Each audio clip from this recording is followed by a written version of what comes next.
ayé wa tòrò ìgbà wa dára kalẹ̀ ẹ̀lẹ́ ń bẹ̀ wọ̀nyí èèyàn wá gbogbo tí ẹ ti ń wo iléeṣẹ́ Kilarigbo káàkiri àgbáyé lórí gbogbo social media platforms. Mo kí yín ẹ káàbọ̀ ẹ tún káàbọ̀ ẹ dẹ̀ tún káàbọ̀ sórí ètò Kilarigbo extra fún tọ̀sẹ̀ yìí fún tòní ó ga ẹ wo ẹ jẹ́ kí n lọ kí n padà dé tí mo máa padà dé ẹ̀yin jẹ́ mú máa tò fún yín lẹ́yọ̀kọ̀ọ̀kan léjèèjì lórí ètò Kilarigbo extra. Táíwò Ògúntidé Atọ́lágbé lórúkọ tèmi ẹ má kúrò ńbẹ̀. Bẹ́ẹ̀ ni ayọ̀ náà ni a mọ̀ bára wa yọ̀ lórí ètò Kilarigbo extra ìmọ̀ bá ti máa ń ṣe ẹmọ tí nǹkan tí ètò yìí wà fún. Irú ètò yìí láti máa ń fúnra wa gbọ́ àwọn ìròyìn tó ti ṣẹlẹ̀ tẹ́lẹ̀ àwọn tó ṣẹ̀ṣẹ̀ ṣẹlẹ̀ ẹni tí a máa mú wá tá a máa jọ jọ́ tá a máa jọ sọ tá a tún máa fà wọn kò mọ́ òkun nú àwọn ọ̀rọ̀ kọ̀ọ̀kan yọ tí sì máa fi yòókù lẹ̀ fún yín nínú comment section wa pé kájọ máa tàkúrọ̀sọ níbẹ̀ lórí ètò Kilarigbo extra. Ẹ rí wípé orin ni mo fi wọlé lónìí torí pé tí n bá ní kí n túmọ̀ tó bó ṣe yẹ kí n ṣe tó lórí ètò yìí ẹ ti mọ̀ pé kidnapping àwa ń bẹ ọ̀rọ̀ bandit àwa ń bẹ àti tabaníká máa wo bí ètò yìí ṣe ń lọ láti ìjọ tabaníká bẹ̀rẹ̀ náà mọ̀ pé àwọn yẹn ò lè má sí níbẹ̀ ṣùgbọ́n kò sí nǹkan tá a fẹ́ ṣe sí torí pé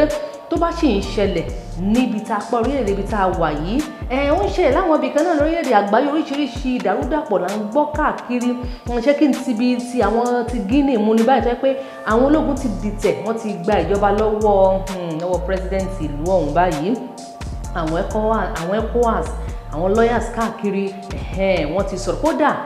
president ìlú ààrẹ orílẹ̀-èdè Buhari àwọn náà ti sọ̀rọ̀ wípé eléyìí ò bójú mu o bẹ́ẹ̀ ni wípé kò bójú mu kí àwọn èèyàn kí wọ́n dìde àwọn tí wọ́n bá wà ní ìgbọnnu àwọn nǹkan tó yẹ kán ṣe àwọn tó wà ní ìgbọnnu ètò lóòótọ́ kí wọ́n dìde kí wọ́n wá nǹkan kan ṣe sí ọ̀rọ̀ yìí ìdìtẹ̀gbàjọba yìí ní sáà tá a wà nílé ayé yìí ó ń ṣẹlẹ̀ lóríṣiríṣi Nàìjíríà náà ní tiẹ̀ ṣé ká ṣe ibi tàwọn tajínigbé tẹ́tẹ̀ tí wọ́n ti sọ di iṣẹ́ òòjọ́ báyìí kàn wọlé àníṣọ́ kan ní Àbújá wọn náà kàn wọlé wọn gbé yẹn lọ nínú ilé yẹn tí a bá wá ní ká wo ọ̀rọ̀ yìí ṣé ẹ rí i pé àwọn kan ti ń sásábẹ́ àwọn pé torí pé a mọ̀ pé crisis wà nílẹ̀ yìí àwọn ń já àwọn èèyàn gbé àwọn darandaran àwọn kan wọ́n ń ṣe báyìí wọ́n ń ṣe tọ̀hún àwọn náà ti ń wo opportunity yẹn wọ́n ń lo àwọn opportunity yẹn wọ́n ń lò láti ṣàwọn nǹkan kan ṣá torí pé ọ̀rọ̀ yìí ti wá àti ti gbọ́ ẹni tó gbọ́mọ ẹ̀gbọ́n ẹ̀ náà tó gbé pamọ́ tó máa gbowó oríṣiríṣi ló ti ń ṣẹlẹ̀ ní bàbá ti ń mú tàwọn kéékèèké kò sí kéékèèké nínú gbogbo àwọn tí wọ́n ń ṣe lọ́wọ́ ara wọn ẹni tó bá máa gbọ́ wọn ní bandit ni wọn ní kidnappers ni àwọn wọn gan lè yàn yìí ṣé wọn ń ṣe ghost náà wọn ń ṣàtẹ́gùn mo rẹ̀ pé lágbára lọ́wọ́ Ọlọ́run bá wa fi òpin sí àwọn nǹkan yìí nílẹ̀ wa. Bẹ́ẹ̀ ni bá ti ṣe ń sọ eléyìí òun náà ni ti ìpínlẹ̀ Kastina tún wọlé eléyìí tí wọ́n ní wọ́n jí àbúrò abẹnugan State House of Assembly ní ìpínlẹ̀ ọ̀hún wọ́n tún jí onítọ̀hún wọ́n tún jí gbé lọ ẹ̀ẹ̀kan mo sọ lórí ètò wípé ààbò báyìí ààbò wa àti ìfisọwọ́ Ọlọ́run ká wá ran Ọlọ́run lọ́wọ́ káà náà sa ipa tiwa àsìkò tá a wà yìí kò ń ṣàsìkò tẹ́nìkan ń fi ọ̀rọ̀ ààbò ṣe awẹ́wà tó bá yẹ kẹ́ ẹ̀ tilẹ̀kùn nílé yín tẹ́ bá ti ní kọ́ mọ́ tì ẹ̀yin náà tún padà lọ wò ó jẹ́ kó tì í tí nǹkan máa ṣẹlẹ̀ yóò ṣẹlẹ̀ náà ṣùgbọ́n mo gbàdúrà pé láàbúrò oníṣẹ́ tó bu ojú tó ń wo iléeṣẹ́ Kilarigbo tẹlifíṣàn mọ̀ pé mo yín sọ́nà mo yín náà ti máa dàrú torí pé tí n bá sọ̀rọ̀ nígbà míì kókó nǹkan tí n bá sọ ní ọ̀pọ̀ ìgbà ó máa jẹ́ àwọn nǹkan táwọn èèyàn ti takúrò táwọn èèyàn ti sọ̀rọ̀ nípa tó ń bára wọn mú wọ́n yín sọ lórí ayélujára òun náà ni wọ́n ń sọ káàkiri ládùúgbò ní street yẹn náà là ń gbọ́ lèmi náà ń gbọ́ tí mo tún fi tara tèmi náà màá tún sọ tèmi náà la fi mú tó fi ń wọnú ara wọn tá a fi ń sọ lórí ètò Kilarigbo extra tó a tún rí gbọ́ eléyìí kidnapping ló sì wà Ọlọ́run á bá wa pè ní owó ẹ̀ lágbára lọ́wọ́ Ọlọ́run orílẹ̀-èdè Nàìjíríà yìí Ọlọ́run á bá wa fi òpin sí àwọn news àwọn ìròyìn aburú nílẹ̀ mọ̀ pé ó kéré nínú nǹkan tí Ọlọ́run tó lè ṣe torí pé alágbára òun náà ni Ọlọ́run. Bẹ́ẹ̀ náà ni agbẹjọ́rò fún àwọn alábàáṣiṣẹ́pọ̀ olóyè Sunday Igboho léyìí tí wọ́n kó ṣẹ̀pọ́n náà ti fi àwọn kan sílẹ̀ àwọn kan náà tún kù agbẹjọ́rò wọn Pẹ̀lúmi Ọlábángbèsì wọ́n ti sọ wọ́n rọ ọba nílẹ̀ Yorùbá yìí, ọba bẹ́ẹ̀ ni ọba Ọọ̀ni ti ilẹ̀ Ifẹ̀ Ọ̀jájá. Ọba Ẹniìtàn wọ́n rọ̀ wọ́n pé kí wọ́n jọ̀ọ́ pé bí wọ́n ṣe ní rapport pẹ̀lú wọn ní Àbújá níbẹ̀ yẹn, wípé kí wọ́n lo àǹfààní, kí wọ́n lo àǹfààní láti bá ààrẹ sọ̀rọ̀ lórí bí àwọn èèyàn yìí bí wọ́n ṣe ní freedom wọn totally tí wọ́n ní òmìnira pátápátá. Wọ́n ní pé wọ́n jọ̀ọ́ torí pé wọ́n jẹ́ ọba tí àwọn èèyàn wárí fún, ọba tí àwọn èèyàn wọ́n respect púpọ̀, tí ó jẹ́ pé ọba tó jẹ́ pé tó máa sọ̀rọ̀ báyìí àwọn èèyàn fẹ́ gbọ́ nǹkan tí wọ́n fẹ́ sọ torí pé àwọn náà jẹ́ ọba tó ní ìrẹ̀lẹ̀. Wọ́n ní kí wọ́n jọ̀ọ́ kí wọ́n lo ààyè yìí láti bá ààrẹ sọ̀rọ̀ nítùbí kí wọ́n ṣíjú àánú àwọn ẹni kí wọ́n fi wọ́n lẹ̀ pátápátá kí wọ́n lọ. Àwọn oríṣiríṣi ìròyìn eléyìí àti omi òun náà ni mo ní fún yín lórí ètò Kilarigbo Extra lónìí. A jọ tàkúrọ̀sọ dáadáa lórí ètò yìí lénìí, ṣùgbọ́n kí n tó tún tẹ̀síwájú ẹ jẹ́ kí n lọ sókè náà. Bẹ́ẹ̀ náà ni ẹnu sì lọ lórí eléyìí tí à ń bá fà á nípa kí ọ̀rọ̀ ètò ààbò kó lè ṣe déédéé sí, kó lè jágara sí. Oríṣiríṣi làwọn onímọ̀ nípa àgbọn yẹn ni wọ́n ti ń ṣe nílẹ̀ tó yẹ pé ọ̀pọ̀ nínú wọn ní èmi gan ó dùn mọ́ mi nínú pé kò ní máa wá sórí afẹ́fẹ́, ṣùgbọ́n ní tí a lè fojú rí tí a lè máa ṣe àwòkọ́ṣe eléyìí tí a lè máa ṣe àwòkọ́ṣe láti state sí state ó ti ṣẹlẹ̀ láti ọ̀sẹ̀ tó kọjá. Àwọn yẹn ti ń ṣẹlẹ̀ ní àwọn ìpínlẹ̀ kan ní north ní ọ̀hún bíi Niger àti Kaduna. Ni wọ́n ti nípínlẹ̀ Kaduna nìsín pé ànájẹ́ ọ̀sọ̀ọ̀sẹ̀ wọ́n ti fòpin sí ń fi gallon lọ ra epo, wọ́n ti fòpin sí ọ̀kadà. Káwọn ó ti sọ pé ọ̀kadà láti aago 6 àárọ̀ kùtùkùtù sí aago 6 ìrọ̀lẹ́ wọ́n ní ṣí ọ̀kadà. Gbogbo àwọn nǹkan tí wọ́n ń ṣe yìí, kódà àwọn tí wọ́n ń gẹ́gẹ́ nínú igbó, àwọn tí wọ́n ń ṣe àwọn iṣẹ́ wọn sọ fún wọn pé ẹ ti ẹ̀dá gbọ́ àwọn nǹkan yẹn ẹ̀dá dúró bẹ́ẹ̀ náà ni torí pé kí àlàáfíà kó lè jọba, kí ọ̀rọ̀ ètò ààbò lè tí wọ́n ń try láti jẹ́ kí ó work kó ṣiṣẹ́. Àwọn nǹkan yẹn òun ni wọ́n mú sílẹ̀ ni wọ́n ń ṣe. Wọ́n ní lóòótọ́ wọn ìjọba ìpínlẹ̀ yìí wọ́n ní lóòótọ́ yóò ní àwọn èèyàn lára torí pé ẹlòmíì àṣà lè ta jẹnẹrétọ̀ a lè tárù náà ká sọ pé a fẹ́ lọ ra epo ní kíní ká lọ fà lọ rẹ epo sí nílé epo jẹrìkánù náà àwọn èèyàn gbọ́lẹ̀ tí ò ní mọ́tò àgbé jẹrìkánù lọ wọ́n sì mọ̀ pé àwọn èèyàn ò ní yóò fún wọn ní problems díẹ̀díẹ̀ ṣùgbọ́n bó ṣe yẹ kí wọ́n ṣe ni wọ́n ń ṣe torí pé àwọn tó ní ìmọ̀ nípa yẹn pé tí wọ́n bá ṣe bẹ́ẹ̀ yẹn wọ́n lè máa yọ àwọn kàńdá nù rẹ̀ sí kọ́kọ́ kadà kan máa lọ korokoro títí dàgbo 2 òru. Ìyẹn ò sí láwọn ìpínlẹ̀ yẹn mọ́ báyìí nítorí kíkíni nítorí ètò ààbò eléyìí tí wọ́n fẹ́ kí ó dájú sí pé àwọn ìpínlẹ̀ yòókù náà wọ́n mọ bójú wo bọ́n ṣe ń ṣe yìí náà wọ́n mọ̀ pé eléyìí náà yóò wúlò fún wa eléyìí náà yóò wúlò fún wa tí mo sì tún wá rọ gbogbo àwọn experts pátápátá ní ìpinnu àwọn tí wọ́n jẹ́ security bíi private ni wọ́n, àwọn ológun tí wọ́n ti jagun tí wọ́n ti fojú wo iná ogun tó ti jagun rí àwọn ajagun fẹ̀yìntì láwọn bàbá tó ti dàgbàdàgbà yẹn tó ti rí ogun gidi rí àwọn náà ní àsìkò yìí Nàìjíríà nílò wọn àtàwọn tó kàn jẹ́ wọ́n ti da kinní lẹ̀ wọ́n ní téèyàn bá ti jẹ́ ológun rí always ológun náà ni o ìrírí sì làgbà a nílò ìrírí wọn ní àsìkò yìí nílẹ̀ Nàìjíríà tọ́rọ̀ Nàìjíríà kan Ọlọ́run mọ̀ Ọlọ́run sì bá wa ṣe ní àṣepé. Kilarigbo Extra. Ẹ káàbọ̀ orí ètò Kilarigbo Extra náà ni a tún wà yìí lánàá ọ̀dọ̀ Tóyìn Abraham la wà. Bẹ́ẹ̀ ni àná ọjọ́ ìbí ẹ̀ ó tún launch sinimá yẹn kan tán wò ní sinimá lánàá. Ó ga ẹni tó bá dáa ẹni bá dáa yóò gbà ẹni tí yóò bá dáa náà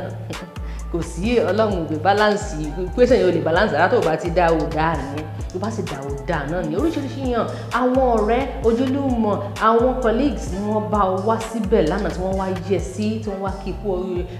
oríire ọjọ́ ìbí Tóyìn Abraham àwọn tí wọ́n bá ṣùgbọ́n ẹ̀ lórí ọ̀rọ̀ sinimá yẹn náà táwọn èèyàn wò lánàá nílùú Èkó níbí. Àwọn èèkàn oríṣiríṣi wọ́n wọ ìlú Èkó ìlànà náà bẹ́ẹ̀ náà nítorí pé ẹbí àti kọ́kọ́ ká tó tẹ̀ tó darí sọ́dọ̀ Tóyìn Abraham àti ọkọ̀ fẹsẹ̀ kan lọ́dọ̀ ìyá Esther Ajayi jẹ́ ń pè wọ́n wọlé jẹ́ fi wòlíì sí Reverend Mrs Esther Ajayi ni tí wọ́n ti ṣí church àgbà ìyanu ńlá. Bẹ́ẹ̀ ni ẹnu bíbélì wọ́n sọ wọ́n ní ó wu Dáfídì láti ṣe kí ni o láti kọ́lé fọ́lọ́run ṣùgbọ́n Ọlọ́run ní ìwọ kọ́ ó ti ra materials ó ti ọmọ mo ti máa picture ẹ pé ilé máa kọ́ fọ́lọ́run mi máa kọ́ ṣùgbọ́n náà ní rárá Ọlọ́run fún ṣùgbọ́n Olúwa fi fún ìyá yìí o wọ́n kọ́ ilé yìí fún Ọlọ́run CNS. Bẹ́ẹ̀ ni ní Victoria Island ní church yẹn wà ní ìlú Èkó níbi èèkàn nílẹ̀ Nàìjíríà káàkiri àwọn ni wọ́n wá síbẹ̀ lánàá. Wọ́n ní sílẹ̀ Ifẹ̀ àwọn náà wà níbẹ̀ Chief Olúṣẹ́gun Ọbásanjọ́ tí wọ́n jẹ́ ààrẹ tẹ́lẹ̀ nílẹ̀ yìí àwọn náà wà níbẹ̀ lóríṣiríṣi Délé Mọ̀mọ́dù gbogbo wọn Bísíọlá ti lọ àwọn èèkàn lóríṣiríṣi olórin Yínká Ayéfẹ́lẹ́ Dáre Mélòdì Láńrè Tẹríba ni wọ́n wà níbẹ̀ àwọn gbòógì nínú ìjọ Sẹ̀lẹ́. Bẹ́ẹ̀ ni ọmọ bàbá wa Ọ̀ṣọ́fà náà wà níbẹ̀ àti ti CNS náà ni wọ́n wà níbẹ̀. Bẹ́ẹ̀ ni ẹjẹ́ mọ̀ mi lè gbàgbé olórí ìjọ General Overseer ti ìjọ The Redeemed Christian Church of God àwọn náà wà níbẹ̀ lánàá kódà bàbá ni wọ́n preach lánàá ọ̀pọ̀lọpọ̀ ẹni máa wò pé bóyá àwọn tí rí eléyìí kódà bàbá gan sọ nígbà tí wọ́n ń fi ọ̀rọ̀ ẹ̀mí tí wọ́n fi ń bọ́ àwa èèyàn wọ́n sọ wọ́n ní wọ́n lẹ́yìn kan tẹ̀ sọ fáwọn lóko ọ̀la pé bàbá àbí ẹ sì máa lọ ọbẹ̀ yẹn ṣáṣẹ́ ẹ̀ẹ́dẹ̀ sọ pé ń lọ ọbẹ̀ yẹn bá ní bẹ́ẹ̀ ni àwọn ń lọ torí pé ìtọ́ni ni bẹ́ẹ̀ ni Ọlọ́run sọ fáwọn pé káwọn ń lọ àwọn dẹ̀ máa lọ torí pé ó lè jẹ́ torí èèyàn kan tí Ọlọ́run fẹ́ gba ẹ̀mí ẹ̀ là tí Ọlọ́run fẹ́ gbàlà tí Ọlọ́run fẹ́ fún ní ìgbàlà ọ̀fẹ́ bẹ́ẹ̀ ni àwọn ti wà bẹ́ẹ̀ ṣùgbọ́n mọ́ tá ti bẹ̀rẹ̀ ètò yìí o látọ̀rọ̀ Bandit kidnapping gbogbo ẹ̀ láti bẹ̀rẹ̀ gbogbo tá a dẹ̀ ń gbọ́ káàkiri orílẹ̀-èdè àgbáyé kí la nílò ìfẹ́ bẹ́ẹ̀ náà ni onílájà gbogbo nǹkan tí wọ́n ti papọ̀ tí wọ́n sọ tá a gbọ́ káàkiri òun náà ni kókó ẹ̀ náà ni pé ìfẹ́ Christianity ẹyọ kan wọ́n sọ pé Catholic lélẹ̀ Catholic lélẹ̀ wọ́n sọ pé sẹ̀lẹ̀ làwọn ti wá wọ́n sọ pé kinní kan làwọn tí oníkálukú ní abẹ́rẹ́bẹ́là ẹ̀mí mímọ́ ẹyọ kan báyìí. Bẹ́ẹ̀ ni wọ́n ṣe ìsìn lánàá tí ó dẹ̀ tún tí òye gan tó Yorùbá yé tẹ́lẹ̀ gan òye tún ti yé èèyàn sí kíyàn má gbèjà Ọlọ́run fún nǹkan kan. Bẹ́ẹ̀ ni Ọlọ́run ló mọ ẹni tó ń sìn nínú àti ọkàn. Bẹ́ẹ̀ ni eléyìí jẹ́ ìyá Esther Ajayi àtọkọ wọn torí pé tọkọ wọn bá fún wọn láàyè wọn lè ṣe obìnrin tí ọkọ ò bá wò pé náà lè ní kàríà kókó ń gbárùkù tí ẹlòmíì bẹ́ẹ̀ ìyàwó ẹ̀ bá ṣe ń gbé ókè mọ̀ gbé lẹ́nu torí yóò ní pé wọ́n ò lè lọ bíbí ò lè tẹ́ta ṣùgbọ́n tí ìfọwọ́sowọ́pọ̀ bá wà láàrin ọkọ àti ìyàwó ìlọsíwájú yẹn àbẹ́ẹ̀rí ni ẹ mọ̀ wọ́n náà ìlọsíwájú yẹn mọ̀ gàsí kódà gan òjé wọn gan ẹnìkan kan ò ní mọ̀. Bẹ́ẹ̀ ni jẹ́ ń fún yín lélẹ́yìí a ti wà lóṣù bàbá báyìí oṣù bàbá bàládé a ti wà báyìí àwọn road safety wọ́n ti sọ gẹ́gẹ́ bí wọ́n ti máa ń ṣe lọ́dọọdún wọ́n ti sọ báyìí ẹ má jẹ́ ká sọ oṣù yìí lẹ́nu o wọ́n ní ká má sọ oṣù yìí ká má sọ lẹ́nu pé ìjàmbá ṣe wá pọ̀ bá ṣùgbọ́n olùwà ìjàmbá pọ̀ ìjà yẹn tí ìbáni kéèyàn ó wo ìjàmbá pọ̀ ṣùgbọ́n lágbára Ọlọ́run kò ní kàn mí kò ní kàn yín ṣùgbọ́n ká mọ àwọn òfin àti ìlànà náà wà fojú pópó fẹ́yìn tẹ́ ẹ̀ ń lójú pópó ẹ̀yin tẹ́ ń wa mọ́tò oníkálukú ló ní òfin àwọn nǹkan kan wà gan tó yẹ kéèyàn mọ̀ tí yẹ kẹ́ máa sọ fún yàn tó bá ti mọ̀ pé ò ti wọ iṣẹ́ ẹ̀ ni mò ń ṣe yẹ kó mú òfin àti ìlànà tó dé ẹ má sáré àsàpàjúdé ẹlòmíì wọ́n fẹ́ gbé Èkó sí Ìbàdàn wọ́n fẹ́ lọ bí ẹ̀mí 5 lójúmọ́ wọ́n fẹ́ tètè àwọn passengers míì tó yẹ kó kúrò nílé nígbà tó yẹ kó kúrò nílé nígbà tó níyì kò ní í ṣe àwọn bọ́ sínú mọ́tò yìí láàrin ìgboro tí ìṣe kó fẹ́ travel gan á fẹ́ lè gba sí àárín lọ́wọ́ driver pé èyí ń bọ̀ wá kí kó lè tètè débi tó ń lọ oríṣiríṣi ìyẹn náà ló ń fa ìjàmbá tó pọ̀ jù lójú pópó ìṣe àwa ẹ̀dá ní eléyìí tó ń fa àwọn accident ìjọba ìbí wa àni ẹ̀hún mọ́tò yẹn wà ní rárá ojú pópó rí bẹ́ẹ̀ tó bá ti ẹ̀gbà kó mọ̀ wà wàá gbà páwọn tó ń wà bọ̀ lẹ́yìn ẹ̀ tó ń wà níwájú tó ń lọ ìwọ̀n mọ̀ wà torí pé oríṣiríṣi èèyàn náà ló ń wa mọ́tò lójú pópó náà tó máa wò pé àwọn mọ̀ wà rárá o ìrora mọ́tò gbà bẹ́ẹ̀ tí ò bá ti ẹ̀mọ̀ kó mọ̀ wà gbà páwọn tí wọ́n wà yẹn bó ṣe òkan lè mọ̀ wà tó lọ́wọ́ ara wọn mọ̀ wà tó ẹ ìwọ ló wàá ṣe sùúrù fún wọn lágbára lọ́wọ́ Ọlọ́run àjọṣọdún àyìnlọ́dún ìlú oníkálukú wa ànírí báàmì jẹ́gẹ́ mo ṣe ń bẹ̀rẹ̀ láti orí ètò tí mo ti ń ṣe àdúrà yẹn àkókò àdúrà àti oṣù àdúrà òun náà ni àwàyí olórí ètò Kilarigbo extra kí ni mo mú wá fún yín tó lọ lónìí jájọ pẹ̀kẹ́ lélẹ̀ àlọ́ kódà tí mo kúrò níbà mo wà dìgbìdìgbì àjọmọ̀ tẹ̀ àjọmọ̀ dára wa lóhùn lórí ayélujára káàkiri ẹ̀tẹ̀ Kilarigbo extra ẹ̀tẹ̀ tẹ́lẹ̀ṣẹ̀ Kilarigbo TV gbogbo tá à ń ṣe báyìí ni wàá gbé jáde wá fún yín kí ni mo mú wá fún yín lónìí náà ní nǹkan tá à ń jẹ sẹ́nu wa nǹkan tá à ń jẹ sẹ́nu wa nǹkan tá à ń fúnra wa jẹ kò sí nǹkan táwọn èèyàn ò lè ṣe nínú pé à ń ṣe òwò oríṣiríṣi òwò ló ní odò àwọn òwò kan wá ẹni bá ń tó oúnjẹ olódù oúnjẹ tó ń fún sóúnjẹ tiẹ̀ ẹlẹ́mìí bá ń tẹ̀lé olódù nǹkan tó ń ṣe àwọn odò yìí kan wà tó yẹ pé kò ṣe àǹfààní kankan fún ara wa kódà ẹni tó bá ti mọ̀ pé òun ti ní àìsàn kan pé kò sáìsàn tó ẹni bá ti gbọ́ pé nǹkan kan báyìí ṣe báyìí á ti máa káwọ́ lórí pé kú ti dé ikú òde o àwọn gbogbo àwọn nǹkan yìí ìjánu ló máa ń jẹ́ fún yẹn lọ́pọ̀ ìgbà láti kó jánu fáwọn nǹkan kan tá à ń ṣe ṣẹpẹ́dápẹ́ orílẹ̀-èdè yìí àjẹkì ó jẹ́ kan nínú nǹkan tí tó ti tẹ́ pé àti kékeré ló ti mọ́ ìlànà gbọ́dọ̀ jẹ́ kó mọ̀ pé òjò kíkún ẹ̀ sọ fún ẹ pé yes òun ti yó ṣùgbọ́n tó bá dé àgbọn kan bẹ́ẹ̀ bá dàgbà dé àwọn ààyè kan ara máa kọ àwọn nǹkan yìí wọ́n wà ní àwọn nǹkan ènìyàn máa ń jájú rẹ́dẹ̀rẹ́ tó máa ń fẹ́ dàbí gbàtọ́ pé ó jẹ́ iṣẹ́ ńlá kí ni mo mú wá lónìí gẹ́gẹ́ kí n tún sọ ká má bàa sọ̀rọ̀ gbàgbé ọ̀rọ̀ ni pé ohun tá à ń jẹ síkùn wa gbogbo ẹ̀yin tí ẹ̀ ń ṣe business oúnjẹ táwọn èèyàn ń jẹ sẹ́nu tẹ́ ń sè é tó ń dùn táwọn èèyàn ẹlòmíì ò mọ nǹkan tẹ́ ẹ fi pinlẹ̀ rẹ̀ ẹ jẹ́ á bẹ̀rù Ọlọ́run o ẹ jẹ́ á bẹ̀rù Ọlọ́run ẹlòmíì ò láyé tó ń ti dé tí àwọn àti bàbá òun ti bí òun sí orílẹ̀-èdè ìbá òun ò tí ì jẹ́ kínní oníyọ̀rí òun ò tí ì jẹ́ kínní oníyọ̀rí bẹ́ẹ̀ ni àwọn kínní yìí kì í ṣe kò bá wọn sọ kò bára mu lọ́pọ̀ kò bára mu ẹlòmíì sì ń jẹ́ ojoojúmọ́ ló ń jẹ́ ibi tó ti ń jó oúnjẹ tó àyàwó wọn mo jẹ́ sè lẹ́ àwọn ilé ìṣe yá sí ń gbòòrò o ti ń jẹ àwọn aláṣẹ mi wà tó jẹ́ pé àṣírí ọbẹ̀ wọn àṣírí oúnjẹ àṣírí iṣẹ́ wọn ní kinní yẹn tó yẹ pé wọ́n lè sọ fún yín ó yẹ ra arú ẹ̀ra ìsebẹ̀ ẹ̀ra kinní kan wọn ò ní kó mọ́ fún yín ṣùgbọ́n ní táwọn máa lò fún yín tó máa jẹ́ àṣírí kan tó ń ṣe yẹn ó ti wà nínú aṣọ wọn ìnáwó àti máa rún sí báyìí tán máa dà sí tó jẹ́ pé ìṣègùn yẹn ló bá lára mo ń tẹ́ ń pẹ̀lú mí kéékèèké ohun tó ń jẹ níta pàápàá jùlọ àwọn ẹlẹ́yin ló dù onípekere ló dù oríṣiríṣi nǹkan àwọn oúnjẹ ló dù oríṣiríṣi odù ló epo pupa èyí ò ti gbọ́ pé epo pupa yẹn epo pupa tó jẹ́ pé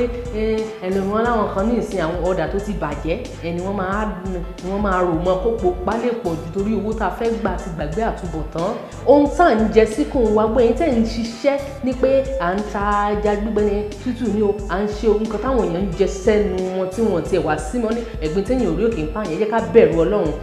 Ọlọ́run fẹ́ kọ́ wa lọ́rùn báyìí ẹ jẹ́ ká bẹ̀rù Ọlọ́run ohun tá a bá ń ṣe jẹ́ ká rántí ọmọ wa torí gbogbo eré tàǹsáláyé náà kò sí wa náà là ń lọ ṣùgbọ́n kí la máa dé bá lọ́dọ̀ Ọlọ́run ẹ jẹ́ ká bẹ̀rù Ọlọ́run ẹ jẹ́ ká continue lórí level yẹn lórí ayélujára Kilarigbo extra iṣẹ́ àtẹ Kilarigbo TV rí wa rí ètò yìí wò ń bẹ àjọ tún sọ̀rọ̀ mò ń retí yín bẹ̀ tí àtúnyọ̀ máa mo ń retí yín níbẹ̀ tátùjọ sọ̀rọ̀ torí pé ìwọ̀nba náà lè sọ báyìí kẹ̀kẹ́ ọ̀pọ̀lọpọ̀ fún àgbọ̀n Táíwò Ògúntidé Àtọ́lágbé olórúkọ mi lórúkọ gbọ́n tájọ ṣètò iléeṣẹ́ yìí lórí ètò yìí náà ni mo kí yín pé lágbára lọ́wọ́ Ọlọ́run o a ò ní gbọ́ burúkú sí yín o èmi náà ní gbọ́ burúkú sí yín o ẹ̀yin náà ní gbọ́ burúkú sí wa ká tún pàdé láyọ̀ lálàáfíà lọ́jọ́ mi ọjọ́ rẹ̀. Kilarigbo Live TV ìkànnì amúlùdún àkọ́kọ́ tó ń gbé àṣà àti ìṣẹ̀lẹ̀ Yorùbá lárugẹ. Atagbantagba lóde tagbangba ló ti pápá tó ní kí ló ní tagbangba ó ṣe. Àwọn gbàǹkọ́gbì alárinrin ètò ọ̀dọ́ wa ló sodo sí. Mo lè má lè sọ òyìnbó púpọ̀ but nínú Yorùbá tí mo ń sọ àwọn kan yọ Yorùbá ń bẹ̀. Ṣé báwa náà kọ́ Ọlọ́run ọba ni kámú láti Kilarigbo Unlimited. Kilarigbo Unlimited ládùn ètò tí kò láfiwé. Alárakúàrà. Orí ètò Alárakúàrà ní àwàyè lórí Kilarigbo TV. Mo lo ata, tomatoes, àlùbọ́sà, ẹyin, mo lo carrot, mo dẹ̀ tún fi hot dog náà sí. Mélòó la fẹ́ kà nínú eyín Adépèlé KPK kò gbọ̀kẹ̀. Kilarigbo ló ń jẹ́ bẹ́ẹ̀ ká ṣe àkálẹ̀ àwọn ayẹyẹ lọ́nà tí ìgbàlódé léyìí tẹ́yìn ó sì gbádùn ẹ̀. Ọba sọ́yọ̀ ọ̀rọ̀ jábẹ́sì padà ìwọ ni Olúwa wá fàyè mi ṣe yanu. Kilarigbo Live TV gbọ́ ń pa ẹ̀. Fún ìpolówó ọjà tàbí àkálẹ̀ èyíkéyìí ayẹyẹ tẹ́ bá fẹ́ ṣe ìyún event coverage pẹ̀lú owó tí ò gani lára Kilarigbo Live TV ẹ̀rọ amóhùnmáwòrán tíá.